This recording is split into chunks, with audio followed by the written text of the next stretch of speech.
ادھر لاکو خان اور چنگیز خان نے اپنے نمائندے اور لشکر بھیج دیے ہوئے تھے، اور مسلمانوں کی سلطنتیں تیرا اوتار تھی، چھوٹے چھوٹے ٹکڑے تھے، الگ الگ چھوٹی چھوٹی ریاستیں تھیں، برائے نام کوئی سلطنت تھی، قبائل تھے، قبیلے تھے، ان کے حکمران تھے، ان کی اپنی چھوٹی چھوٹی فوجیں تھیں، کاروان سرا تھے، صوفیاء کی خانقاہیں تھیں، کوئی مسجدیں تھیں، جداگانہ ماحول تھا۔ اور جب کوئی سلطنت مؤثر نہ تھی تو اس روئے زمین پر لوگوں کے دلوں میں ایمان کی شمعیں صوفیاء کرام کے ذریعے روشن تھی، صوفیاء کرام کے وجود سے شمعہائے ایمان روشن تھی۔ اور اسی دور میں یہ جو بعد میں خلافت عثمانیہ بنی ہے، سلطنت عثمانیہ، اس کی داغ بیل ڈالنے کی جد و جہد ہو رہی تھی۔ اس خلافت عثمانیہ جو 1924 میں جنگ عظیم اول کے بعد جا کے ٹوٹ گئی، اس کا بانی ارطغرل خان، لکھنے میں ارطغرل آتا ہے، ارطغرل، مگر ٹرکش زبان میں غین نہیں بولتے، ارطغرل یہ بانی ہے۔ وہ ایک نئی اسلام کی عالمی سلطنت قائم کرنے کے لیے تگ و دو اور جد و جہد کر رہا تھا، مار کے ہو رہے تھے۔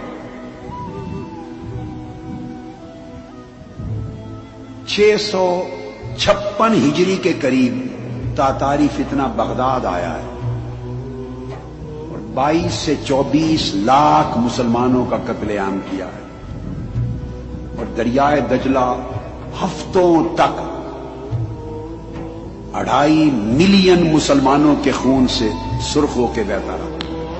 656 کے قریب یہ فتنہ یہاں پہنچا۔ ادھر مقابل سلطنت عثمانیہ کی تشکیل کی جد و جہد شروع تھی۔ ارطغرل یہ سلیمان شاہ کا بیٹا تھا، اور پونیا ہیڈ کوارٹر تھا سلجوقی سلطنت سلطان علاء الدین کا، اور یہ سلطان علاء الدین جب بادشاہ تھا تو ادھر مولانا روم آباد ہو چکے تھے، پونیا میں سیٹل ہو چکے تھے۔ یہ جو سلطان علاء الدین تھا سلجوقی، حلیمہ سلطان، اس کی بھتیجی حلیمہ سلطان، اس کی شادی ہوئی ارطغرل سے، جس کو اردو میں لکھتے ہوئے ارطغرل بولتے، ارطغرل سے ہوئی۔ اس کے 3 بیٹے ہوئے، اس کا چھوٹا بیٹا، اس کا نام تھا عثمان۔ اس ارطغرل نے تاتاری فتنے کے خلاف اور ادھر صلیبی فتنے کے خلاف جنگیں لڑ کر سلطنت عثمانیہ، ایک نئی عالمی اسلامی سلطنت کے قیام کی داغ بیل ڈالی، بنیاد رکھی، اور پھر اس کا بیٹا جوان ہوا تو اس سلطنت کا نام اس کے نام پہ رکھا گیا، سلطنت عثمانیہ یا خلافت عثمانیہ، جو پھر 1304 عیسوی میں قائم ہو گئی، 1304 عیسوی میں، اور 1924 میں جا کے پھر ختم ہوئی، جب کیلیفیٹ کا انسٹیٹیوشن توڑنے کا اعلان ہو گیا۔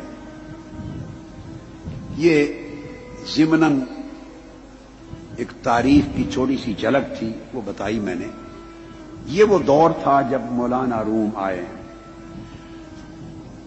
یہ ارطغرل جس کی میں نے بات کی، سلطنت عثمانیہ کا بانی، اس کی ڈیتھ ہوئی ہے 680 میں۔